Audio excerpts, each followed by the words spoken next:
In today's video, I'm going to teach you how to create a quote on Zoho.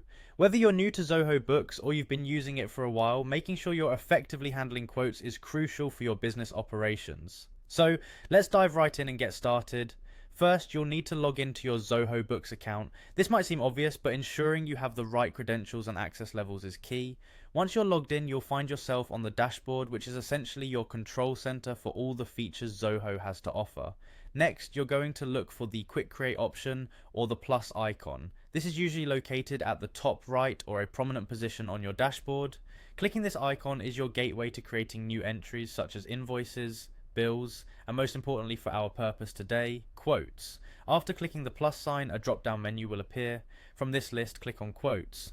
Selecting this opens a new interface specifically designed for generating quotes. This is where the magic happens. Now you'll be presented with a form where you can enter all the necessary details of the quote you wish to create. This will usually require information such as the client's name, the items or services being quoted, and any quantities or pricing details. Once you've filled out these details, you have a couple of options to proceed.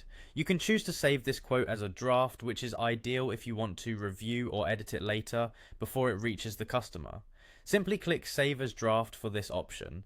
Alternatively, if you feel everything is in order and you're ready to send it out, you can select Save and Send. This will finalize the quote and send it to your client via email or whichever method of communication you've set up with Zoho.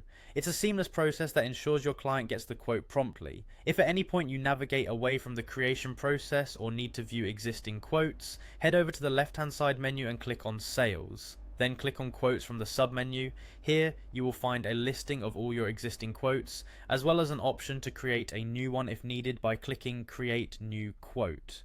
Repeating the previous steps, enter the required details, and then decide to either save it as a draft or send it directly. That wraps up our guide on creating a quote in Zoho Books. By following these steps, you should be well on your way to streamlining your quote management process, making it more efficient and effective. Thanks for watching, and I hope you found this tutorial helpful. If you have any questions or need further clarification, feel free to reach out or explore more Zoho resources. Happy quoting!